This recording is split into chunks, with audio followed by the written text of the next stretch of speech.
Scrapling, an adaptive Python web scraping framework with one feature that almost nothing else in this category has.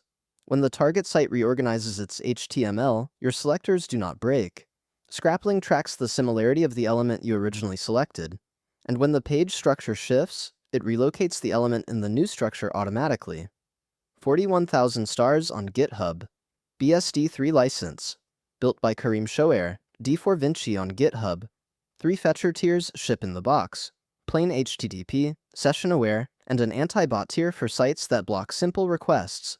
CSS Selectors, XPath, filter search, regex, full-type hints, 92% test coverage, plus a spider framework for scaled crawls and an MCP server interface so AI agents can call scrapes as tools.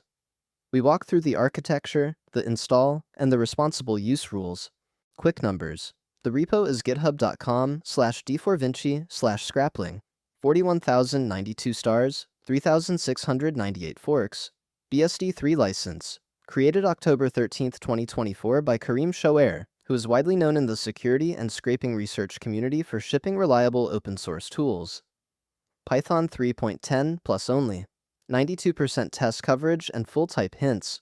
Both numbers are unusually high for a scraping library, which historically have been fast and loose code bases.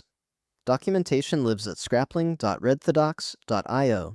If you crack open the docs at scrapling.readthedocs.io, the structure is genuinely useful for actually getting started.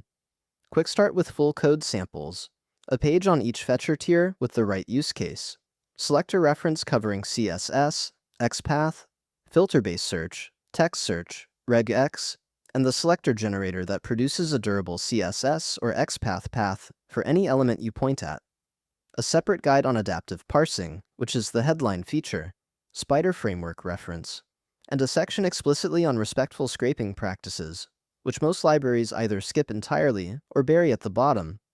The docs site is what makes Scrapling actually approachable as a first scraping library, not just as a power user tool. The hardest part of running a real scraper in production is not writing the first version, it is keeping it running for 6 months. Sites change layout, class names get renamed during a redesign, a wrapper div appears. Your CSS selector that returned a div with class equals product card on day 1 returns nothing on day 90, and the only signal is empty result rows showing up in your database while the cron job continues to report success. Most scraping libraries make you fix that by hand every single time. Scrapling's adaptive parsing tracks the similarity of the element you originally selected, its tag, its attributes, its content shape, its position relative to siblings, even its text content. And when the structure changes, it tries to relocate the same element in the new DOM before reporting failure to the caller. It is not magic. It is a heuristic that does the right thing most of the time. It will not save you on every possible site change, but it dramatically reduces the maintenance tax of running scrapers in production over months and years. Scrapling ships 3 fetcher tiers, and the design is honest. Pick the lowest tier the site requires, not the highest you can configure. First, fetcher, plain HTTP requests, fast, the right default for sites that just serve HTML. Second, stealthy session, session-aware fetcher with cookie state, the right tier for sites that need a logged-in session or persistent cookies to render content. Third, StealthyFetcher, uses playwright with a real browser fingerprint for sites that actively block plain HTTP requests. Each tier has its trade-off. Fetcher is fastest, Stealthy Session adds session state, StealthyFetcher adds browser overhead but handles JavaScript-heavy and anti-bot protected sites.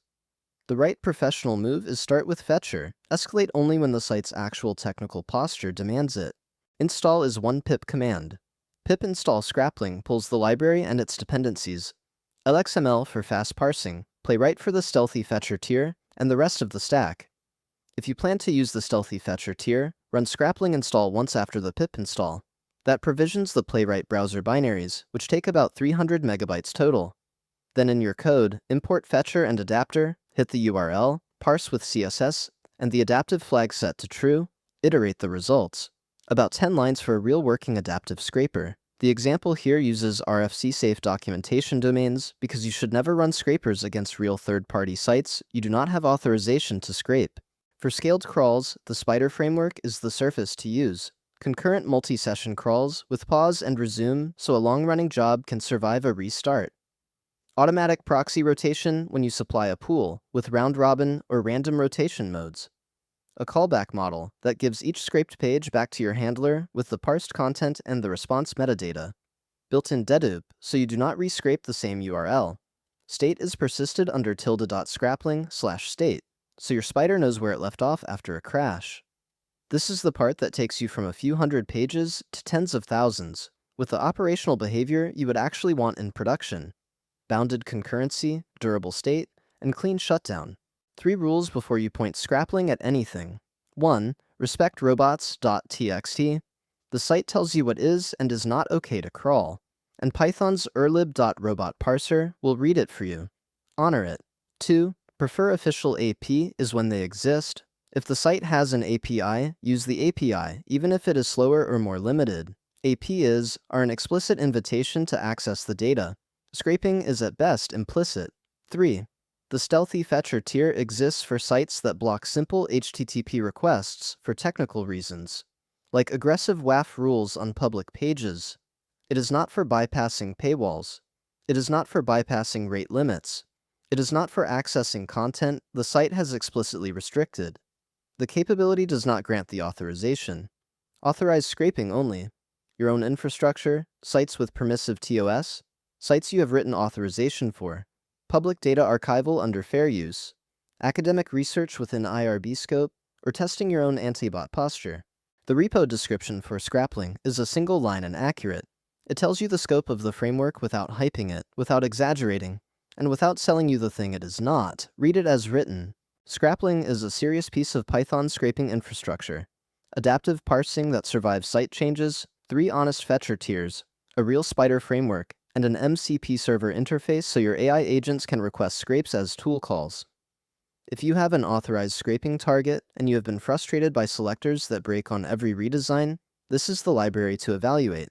Pip install Scrapling, read the docs, run it against your own infrastructure first to see what the API feels like. Star the repo, file an issue if you find a bug, and links to the GitHub repo, the docs, and the PyPI package are in the description below.